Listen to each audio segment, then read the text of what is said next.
One পিসের ইতিহাসে অনেক ট্র্যাজিক ক্যারেক্টার আছে, নিকো রবিনের মতো ডার্ক এবং পেইনফুল ব্যাক স্টোরি খুব কমই আছে।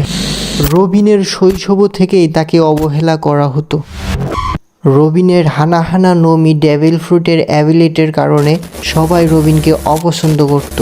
কাহিনী শুরু হয় অহারা দ্বীপে, যেখানে পৃথিবীর সবচেয়ে বড় স্কলাররা হিস্টোরির সত্য খুঁজছিল, এবং ঠিক এখানেই ছিল নিকো রবিন।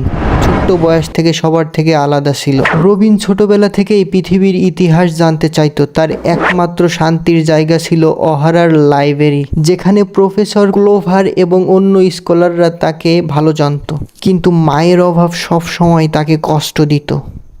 রবিনের সমবয়সী কেউ রবিনের সাথে খেলতো না, প্লাস অহারা দ্বীপের প্রায় সবাই রবিনের সাথে দুর্ব্যবহার করত।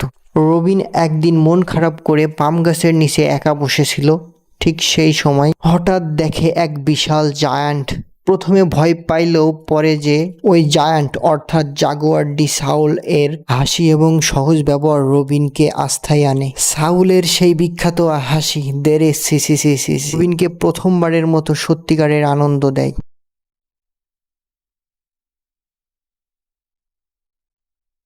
রবিনের কাছে সাউল সেই প্রথম বন্ধু যে তাকে বিচার না করে বন্ধুত্ব করে।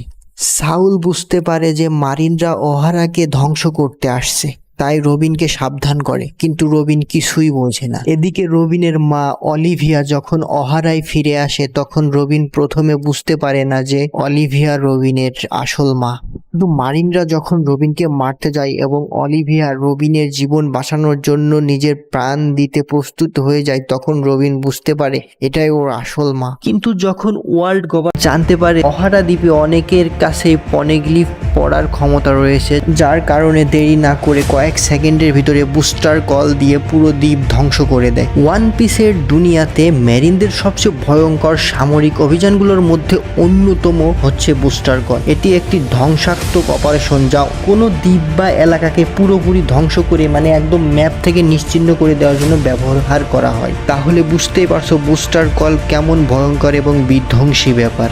এখানে রবিন সবকিছু হারিয়ে ফেলে। তার জীবনের প্রথম বন্ধু জাগুয়ার ডি সাউল, তার মা এবং প্রফেসর ক্লোভার সহ লাইব্রেরিতে যত স্কলাররা ছিল সবাই প্রায় মারা যায়। ওর চোখের সামনে ওর মা মারা গেল, ওর পুরো জাতি নিশ্চিহ্ন হয়ে গেল এবং ওর একমাত্র বন্ধু সাউল পর্যন্ত মারা গেল। সাউল মেবি মারা যায় না, পরে ওকে এলবাফ আরকে দেখা যায় আর কি মাঙ্গাতে, তো এটা নিয়ে পরে আলোচনা করা হবে। কিন্তু এখানেই শেষ হয়ে যায় না, কারণ ওকে পৃথিবীর সবচেয়ে ভয়ঙ্কর ক্রিমিনাল বানিয়ে দেওয়া হয়, কারণ ও পনেগ্লিফ পড়তে পারত।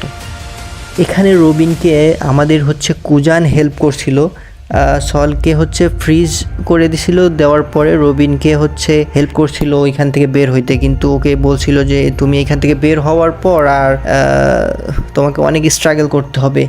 ওইখানে কুজান হেল্প করলে ও ওইখান থেকে পালিয়ে যায়। পালিয়ে যাওয়ার পরে ও যেখানে যাইতো সবাই ওকে ডেভিল চাইল্ড হিসেবে দেখতো, সবাই ওর সাথে বিশ্বাসঘাতকতা করতো। তারপরে ক্রোকোডাইলের সাথে ক্রোকোডাইলের টিমে যুক্ত হয়, কারণ ও জানতো যে কখনোই ও ফ্রেন্ডশিপ বা ট্রাস্টের মতো জিনিসও পাবে না। এরপর আসে আসল টার্নিং পয়েন্ট, আলাবাচ্চা আর কি এটা আমি পরে এক্সপ্লেইন করবো। বাট এখন হচ্ছে স্ট্র হ্যাটস ওকে গ্রহণ করে। আলাবাচ্চা আর কি ক্রোকোডাইলকে হারানোর পর অনেক কাহিনী হয়, সেইখান থেকে স্ট্র হ্যাটস নিকো রবিনকে গ্রহণ করে।